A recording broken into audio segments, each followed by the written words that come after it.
Hello students and welcome back to channel Siraj Sheikh डिशराज। Overhead costing का lecture number 7 होगा जिसे हम करने वाले नए points of overhead costing start करेंगे आज।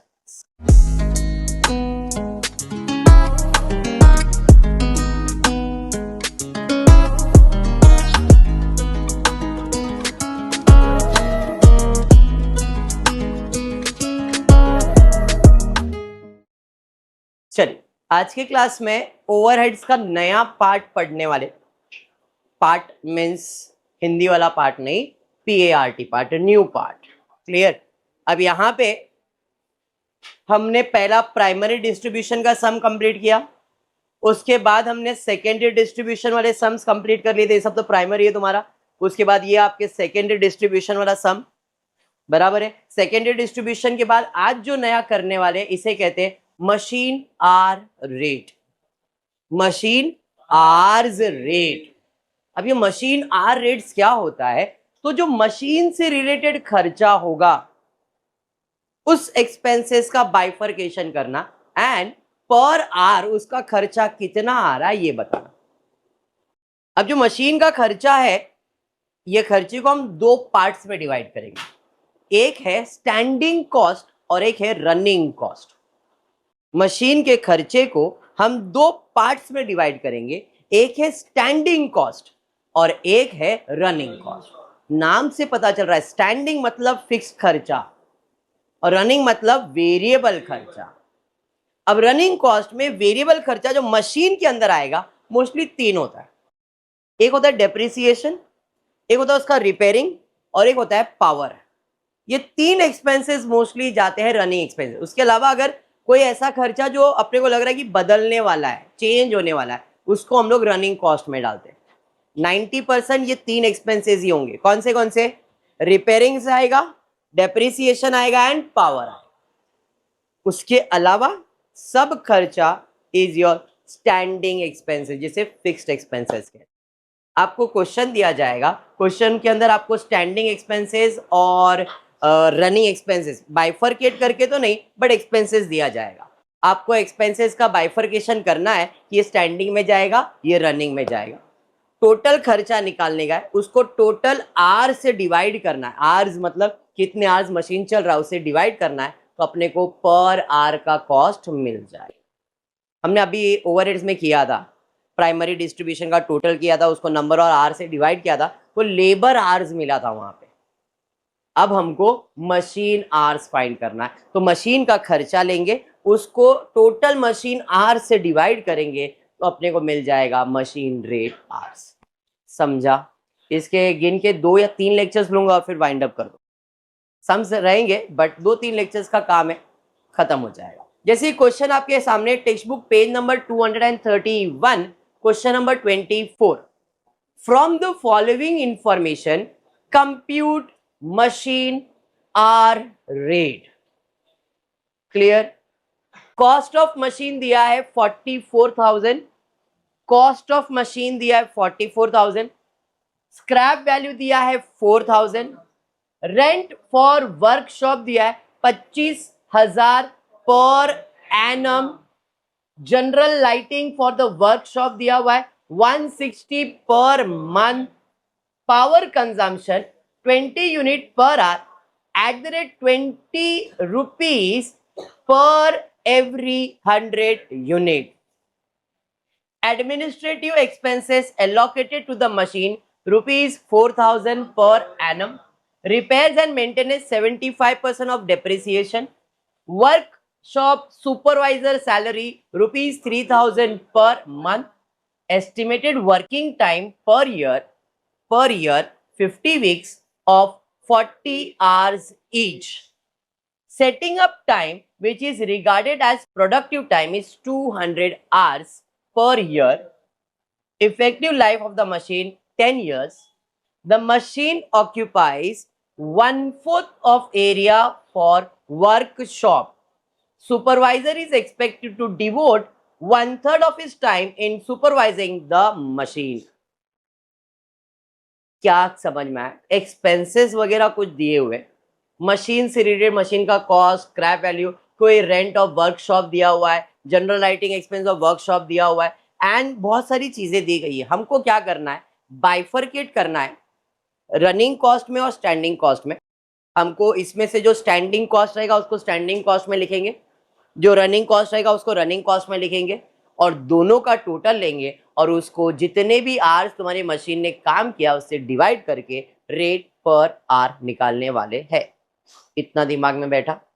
Statement, computation of machine hour rate particular, ये वर्किंग जरूरी नहीं है कि ये बनाओ column, particular per annum per hour. अभी ये भी रुपीस का 2 कॉलम बनाया तो भी चलेगा। मैंने पर एनम का कॉस्ट भी बना के रखा है और पर आर के लिए भी बना के रखा है। ये मेरा आंसर के लिए बनाया मैंने। जरूरी नहीं कि ऐसे फॉर्मेट में आप रिटर्न स्टेटमेंट में भी करोगे तो भी सेम आंसर आए। पहला एक्सपेंसेस है स्टैंडिंग चार्जेस यानी कि फिक्स्ड एक्सपेंसेस, जो कि होना चाहिए मशीन से रिलेटेड। रनिंग एक्सपेंसेस भी किससे रिलेटेड होना चाहिए? मशीन से रिलेटेड। जैसे इस क्वेश्चन में सबसे पहला दिया है rent for workshop. Effective life of the machine is 10 years। Machine occupies 1/4 area of workshop. जो भी वर्कशॉप का एरिया है उसमें से 1/4 हिस्सा ही सिर्फ मशीन का है, तो उसका रेंट भी 1/4 ही आएगा। आया नहीं? रेंट ऑफ वर्कशॉप कितना दिया है? Per annum. Rent of workshop कितना दिया है? 25,000 पर एनम। पर एनम मतलब साल भर का ही दिया है, अपने को साल भर का ही निकालना है। बट मेरे लिए कितना इंपॉर्टेंट है, तो 25,000 इंटू 1 डिवाइड बाय 4 करो, कितना आएगा? समझ में आया? कॉमा गलत पड़ गया, 625। अरे ये समझ में आ गया, पक्का समझा? तो स्टैंडिंग में ही क्यों गया समझा? ये रनिंग में आ सकता है क्या? नहीं, रनिंग में मोस्टली 3 ही खर्चा है। कौन सा? डेप्रिसिएशन, रिपेयर्स और पावर। ठीक, आगे बढ़ते। General lighting for workshop 160 per month, लेकिन मेरे लिए तो सिर्फ 1/4 ही आएगा। तो जनरल लाइटिंग 160 है, डिवाइड बाय 4 कर दो। 160 डिवाइड बाय 4 कर दो, 40 पर मंथ हो गया 40 रुपया। तो साल भर का कितना आएगा? 40 इंटू 12, तो 40 इंटू 12 412। तो इधर क्या किया है? 160 डिवाइड बाय 4 इंटू 12 क्यों? समझ में आ गया? साल भर का खर्चा कितना? क्लियर है? साइलिप आगे क्या है? Power consumption. पावर कंजम्पशन कहाँ जाएगा? रनिंग कॉस्ट के अंदर, तो उसको बाद में एक्सप्लेन कर रहा हूं। रनिंग कॉस्ट को थोड़ा सा एक्सप्लेन करना है। एडमिन एक्सपेंसेस एलोकेटेड टू, मतलब ये मशीन का ही खर्चा है। कितना है? 4,000 per annum. Directly 4,000 per annum आएगा। कोई डिवीजन होएगा क्या? समझाइए। आगे रिपेयर्स एंड मेंटेनेंस, रिपेयरिंग का खर्चा रनिंग खर्चा है। स्टैंडिंग खर्चे में आएगा क्या? नहीं, लिखा नहीं है, बाद में ही करवाता हूं। वर्क सुपरवाइजर सैलरी कितना? 3,000 पर मंथ। और एडजस्टमेंट में दिया है the supervisor is expected to devote 1/3 of his time in supervising the machine। मतलब जो भी उसको पगार दे रहे हैं उसमें से 1/3 पगार मशीन के लिए दे रहे हैं। तो 3,000 का 1/3 मतलब 1,000 रुपया पर मंथ। तो वर्क सुपरवाइजर 1,000 इंटू 12 करोगे 12,000 रुपया आएगा। Any doubt? फिर सेटिंग अप टाइम, मतलब मशीन मेरा कितने टाइम चल रहा है, एस्टिमेटेड वर्किंग टाइम, ये सारी चीजें दी गई। और कुछ दिया है क्या? नहीं। तो मैं निकालता हूं कि मेरे मशीन ने पूरे साल भर में कितने आवर्स काम किया है। तो estimated working time per year 50 हफ्ते मेरा मशीन चला है। कितने घंटे के लिए? तो 50 इंटू 40 पूरा 2,000 आवर्स चला है। और इसमें setting up time for the machine which is regarded as productive time. 2 type के टाइम होंगे, एक प्रोडक्टिव और एक नॉन प्रोडक्टिव। प्रोडक्टिव और नॉन प्रोडक्टिव का मतलब क्या हुआ? प्रोडक्टिव टाइम मतलब वो मशीन का जो आवर्स है वो वेस्ट नहीं हुआ है, आपने उसको यूज किया है। और नॉन प्रोडक्टिव मतलब वो मशीन जब आप चालू कर रहे हैं या कुछ कर रहे तो उसे कुछ काम नहीं हो रहा है, मतलब वो टाइम वेस्ट हो रहा है। खर्चा तो आ रहा है लेकिन उससे कोई प्रोडक्टिव काम हो रहा है क्या? नहीं। तो यहाँ पे 200 आवर्स प्रोडक्टिव टाइम ही है, मतलब टोटल 2000 आवर्स ही मेरा काम हुआ है और ये 200 मैंने वेस्ट भी नहीं किया है। 200 आवर्स मेरा सेटिंग अप टाइम था, लेकिन वो टाइम भी मेरे लिए क्या टाइम था?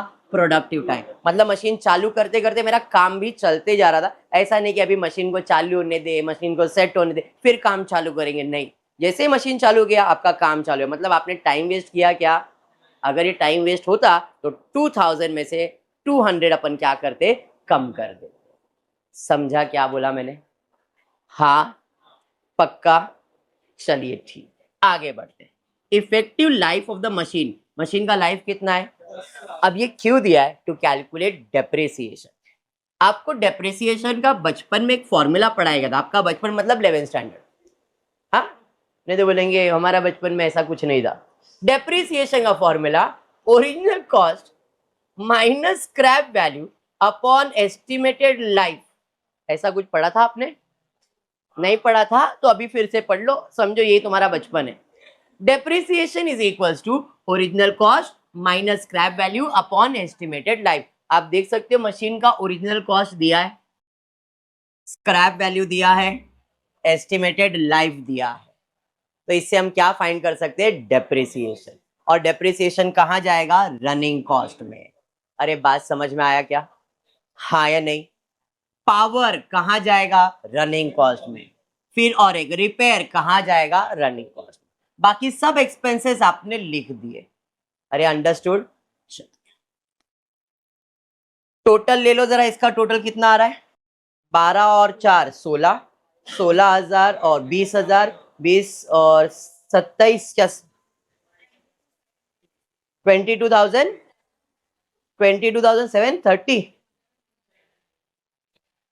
700 ही ना? देख लो करके। 730 ना? ये मेरे को भी इधर लग रहा है कुछ तो गड़बड़ है। 22,730 आएगा। 6,250, 480, 4,000, 12,000 प्लस करो कितना आ रहा है देखो? 22,730। इतना समझ में आया? अब अगर मैं इसका पर आर निकालने चाहूं तो मेरा मशीन कितने आवर्स काम कर रहा है? 50 इंटू 40 कितने आवर्स हुए? तो 22,730 डिवाइडेड बाय 2,000 करो।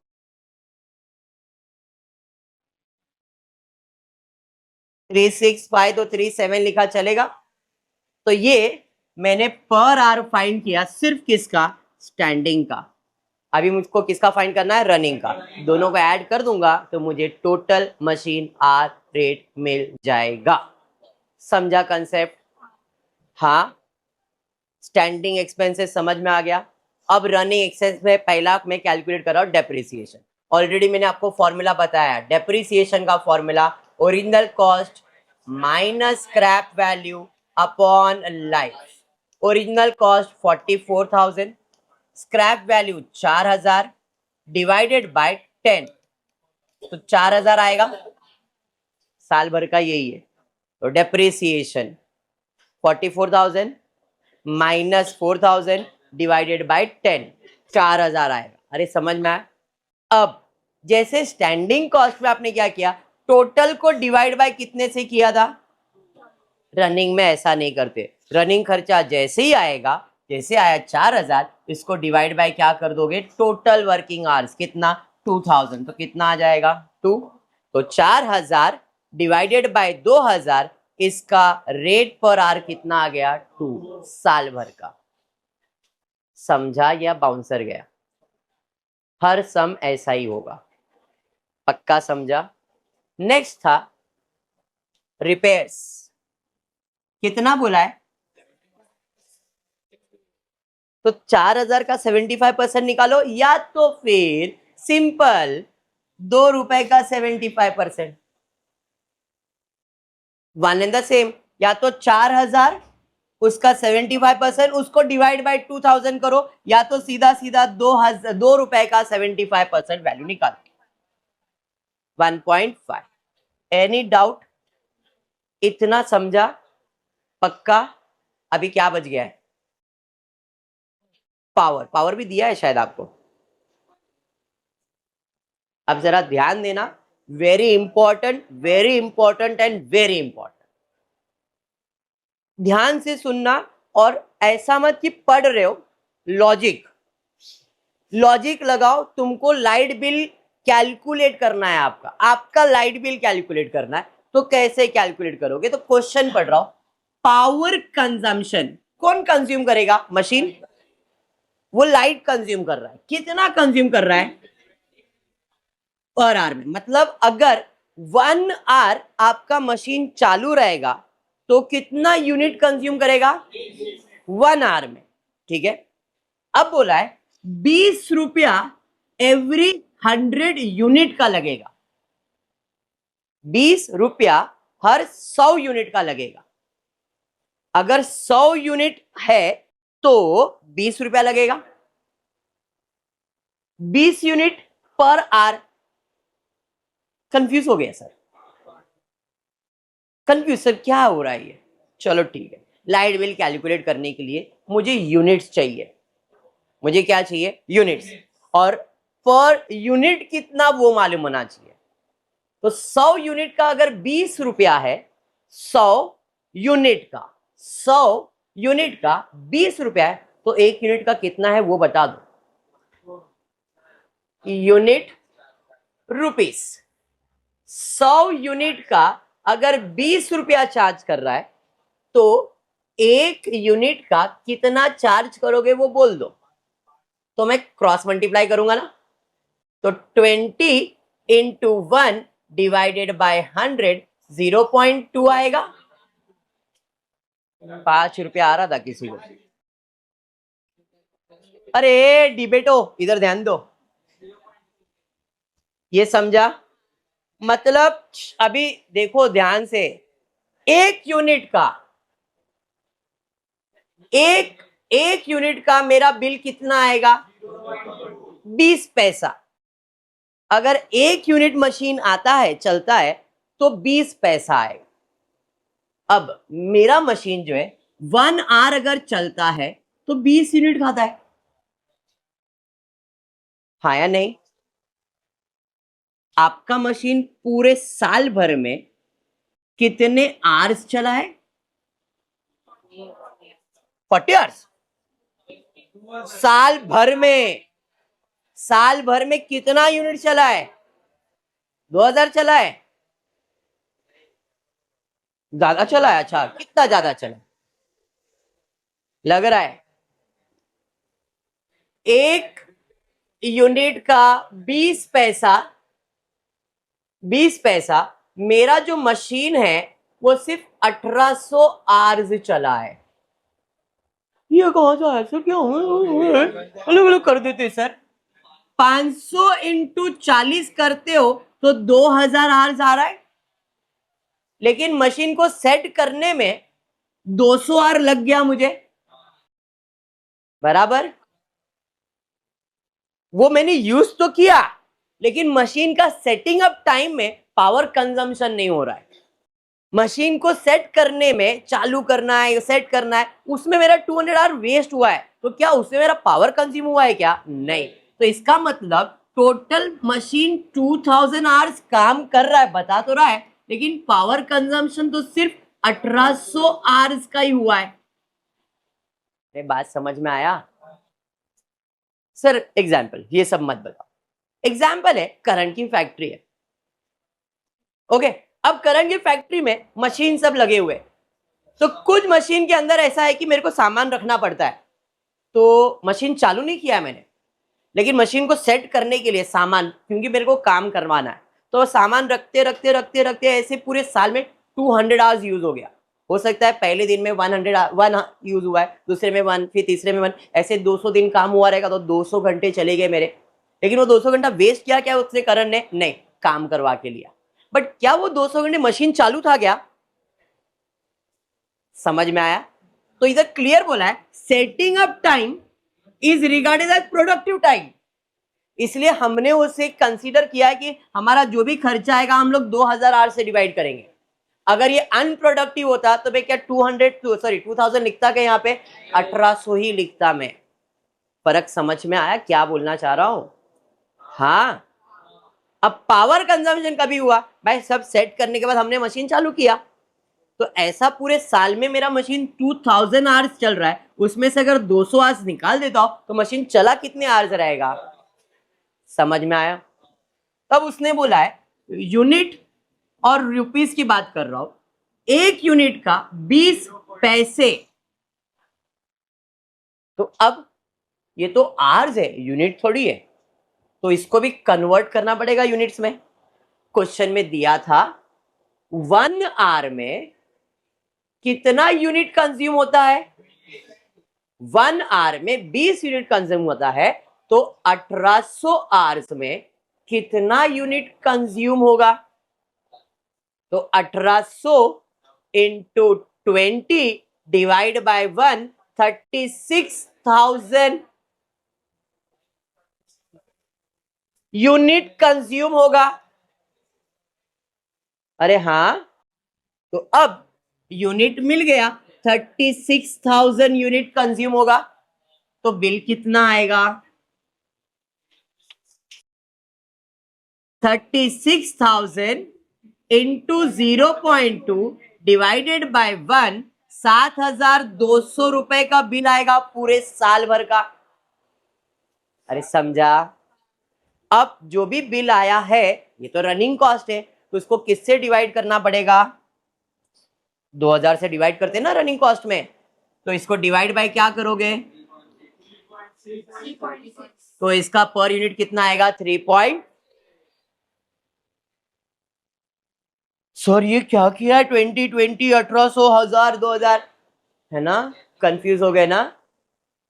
ये क्या लिख दिया सर, जो मैंने इधर क्रॉस मल्टीप्लाई किया ना, मैंने वही लिखा है उधर भी, 20 इंटू 1800, इसके पहले मैंने क्रॉस मल्टीप्लाई किया था, तो जो जो ऊपर मल्टीप्लाई वो ऊपर और डिवाइड बाय 100, और बाद में तो 2000 से डिवाइड किया है, इसलिए मैंने इस पे फोकस नहीं किया, मैंने इस पे फोकस किया, वर्किंग पे।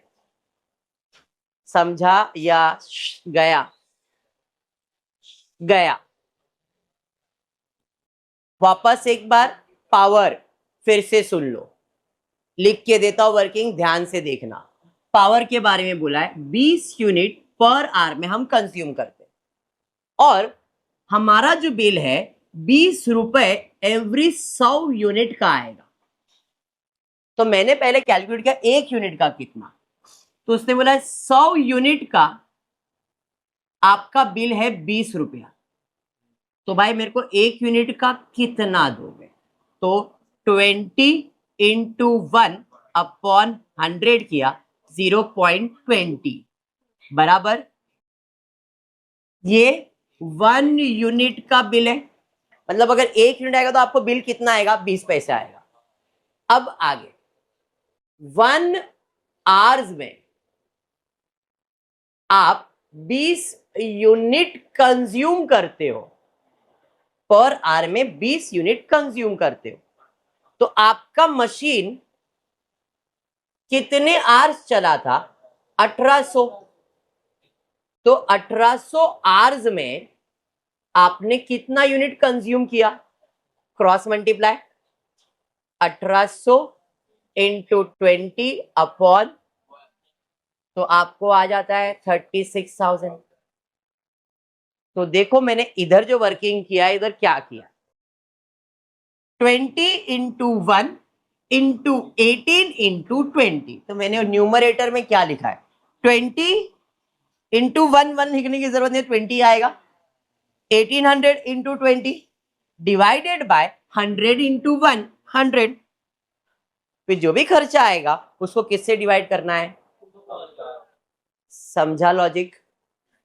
हाँ, वो और ये दोनों सेम है, ये इसके अंदर डेप्थ नॉलेज नहीं है, उसके अंदर डेप्थ नॉलेज। क्लियर। तो अब इसको आप अगर डिवाइड करते हो, मतलब ये 36,000 यूनिट, और पर यूनिट का मुझे कितना पे करना है, 0.2, तो 36,000 इंटू 0.2 डिवाइडेड बाय 2000, तो 7,200 डिवाइडेड बाय 2000 करोगे तो पर यूनिट आपको मिल जाएगा 3 पॉइंट, बराबर है। अरे समझा। तो यहाँ पे 3.6। अब रनिंग कॉस्ट में तीनों खर्चा का पर यूनिट मिल गया है, 2 रुपए, 1.5 रुपए, 3.6, ऐड किया 7.1। देख लो करके, इन तीनों को ऐड करो, तीनों का रनिंग खर्चा का टोटल लिया, 11 रुपया स्टैंडिंग खर्चा था, रनिंग खर्चा 7 रुपया 10 पैसे था, दोनों को ऐड करो, टोटल खर्चा तुमको मिलेगा machine hour rate which is 18.47। Understood. अभी क्लियर बता देता हूं, जो भी प्रॉब्लम आने वाला है वो पावर और ये जो सेटिंग अप टाइम है बस उसी के अंदर है, बाकी सब ऐसा ही रहने वाला है। समझा या बाउंसर गया? पक्का? और एक का हिम्मत है? नहीं है? ग्रेट, करेंगे। Text book page number 231। हिम्मत नहीं है ना? और एक करेंगे। फ्रॉम द फॉलोइंग इन्फो, हाँ बोलते तो फिर मैं मना कर देता। फ्रॉम है ना, चलो अभी कर रहे हैं फिर। From the following calculate machine आज रेट ऑफ द मशीन। वापस से, purchase price of the machine, installation charges, rent per quarter, general lighting, insurance, foreman salary, estimated repair for the machine, power unit, estimated life value at the end of 10 years, estimated life of the machine 10 years and estimated value for the end of 10 years। दो बार शायद print हो गया है। Machine is expected to be 20,000 hours in its life. The machine occupied 1/4 of the total area. Foreman devote 1/6 of the time for machine। जैसा ये सम है वैसा ही, इतना हार्ड एंड फास्ट नहीं है, जरा ध्यान दे दो, हो जाएगा सब। सबसे पहला स्टैंडिंग चार्जेस, रेंट किधर जाएगा स्टैंडिंग चार्जेस में? पर क्वार्टर बोला है, पर क्वार्टर का मतलब 3 मंथ्स का। तो 3 मंथ्स का रेंट अगर 30,000 है तो साल भर का रेंट कितना? इंटू 4 कर दो। फर्स्ट क्वार्टर का 3,000 और एक क्वार्टर और एक क्वार्टर, ऐसे 4 क्वार्टर्स होते हैं। तो रेंट 30,000 इंटू 4 कितना आ जाएगा? 1,20,000। अब एडजस्टमेंट में दिया है कि हमारा जो मशीन है वो 1/4 एरिया ही ऑक्यूपाई कर रहा है, हाँ या नहीं? तो 1/4 ही ऑक्यूपाई कर रहा है, तो 1,20,000 का 1/4 निकालो, फिर से 30,000 ही आएगा। तो मेरा पूरे साल भर का रेंट 30,000। अरे बात समझ में आ गया? आगे, general lighting of total area, area आ गया मतलब याद करो कितना एरिया मेरा? 1/4, और ये पर मंथ बोला है 2,000, बराबर है। तो जो भी तुम्हारा लाइटनिंग रहेगा 2,000 इंटू 12 करोगे, लेकिन 1/4 वैल्यू ही लिखोगे। 24,000 डिवाइडेड बाय 4 करोगे 6,000 आएगा, 2,40,000 नहीं आएगा, बराबर। Insurance premium for machine, clearly बोला है insurance premium for machine per annum, तो इंश्योरेंस प्रीमियम डायरेक्टली चले जाएगा 6,000।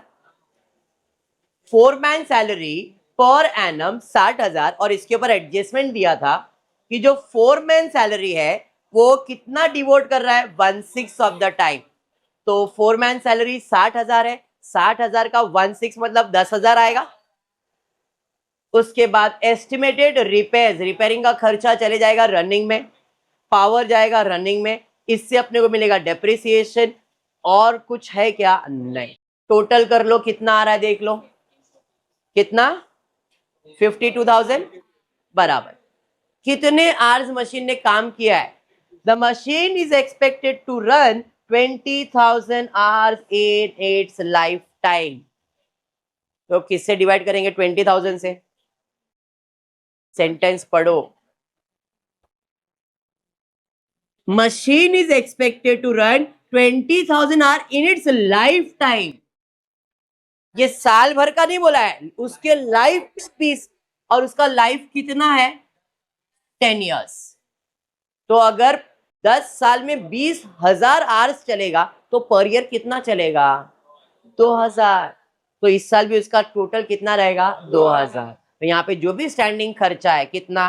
52,000, उसको किससे डिवाइड करेंगे? 2,000 से। तो 52,000 डिवाइड बाय 2,000, 2,000 26। इधर 20,000 लिखा है बट इधर आएगा 2,000। समझा? पक्का? क्लियर है नहीं यहाँ तक? अब रनिंग चार्ज में आते। रनिंग में रिपेयर्स के बारे में दिया था। क्या दिया था रिपेयर्स के बारे में? Repairing of machine per annum कितना है? 18,000। कितने से डिवाइड करोगे? 2,000। 18,000 डिवाइड बाय 2,000, 9 रुपया डायरेक्टली लिख दिया, क्योंकि इधर कुछ भी रिपेयरिंग का खर्चे के बारे में कुछ ज्यादा डिटेल नहीं था। नेक्स्ट पावर आ जाते ध्यान से। पावर के बारे में बोला है 2 unit per hour at the rate 500 पर 1000, जैसे अभी पिछले इसमें था। 2 यूनिट पर आवर में मतलब 1 आवर अगर आपका मशीन चलता है तो कितना यूनिट आता है? 2 यूनिट। और बिल की बात करेंगे तो उसने बोला 500 रुपया बिल आएगा अगर 1000 यूनिट चला है तो। है नहीं? तो मेरा मशीन इस साल सिर्फ 2000 आवर्स ही चला है ना, ये तो मुझे मालूम है, तभी तो मैं 2000 से डिवाइड कर रहा हूं। तो पावर का कंजम्पशन कैसे? Unit rupees. 1000 यूनिट का 500 रुपया अगर मेरे से बिल ले रहा है तो तुम बताओ 1 यूनिट का कितना बिल आएगा? तो क्रॉस मल्टीप्लाई करूंगा मैं। हाँ, 2 रुपया आएगा। चलो देखते। 500 डिवाइडेड बाय 1000 होगा, 50 पैसे आएगा।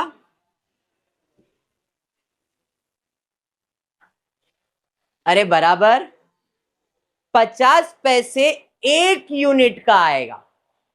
कितने यूनिट का? 1 यूनिट का 50 पैसे आएगा।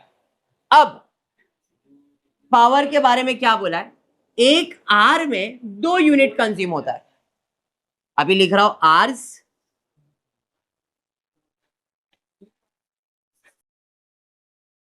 अभी लिख रहा हूं आवर्स एंड यूनिट।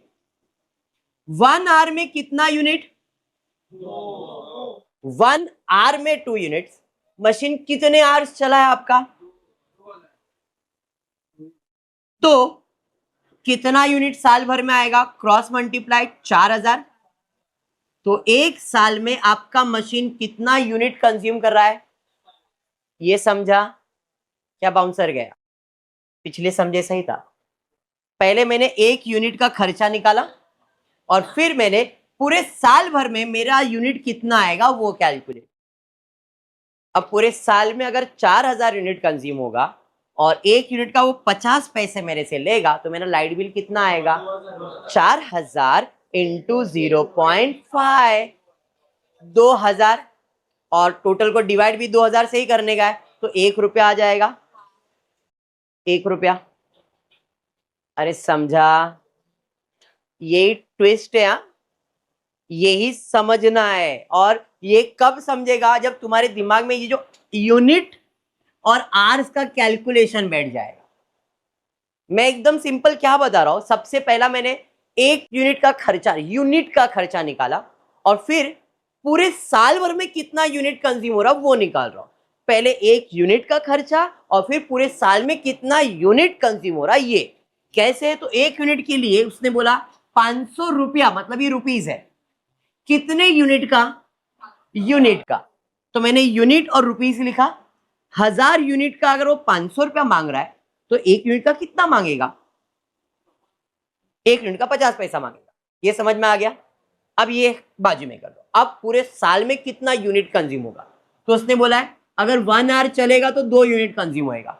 मेरा मशीन 1 आवर थोड़ी चल रहा है, मेरा मशीन तो 2000 आवर्स चल रहा है। Hours and unit. तो पूरे साल में मेरा 4000 यूनिट कंज्यूम होने वाला है। अच्छा, 4000 यूनिट कंज्यूम होने वाला है, 50 पैसे के हिसाब से बिल बना ले। तो 4000 इंटू 50 पैसे, 2000 रुपया बिल आएगा। तो यहाँ पे पावर का बिल आएगा 2000 रुपये। कितने से डिवाइड करना है? तो कितना आएगा? क्योंकि अपना जो टोटल है वो 2000 आवर्स ही है। अरे बात समझ में आया? And the last one is depreciation.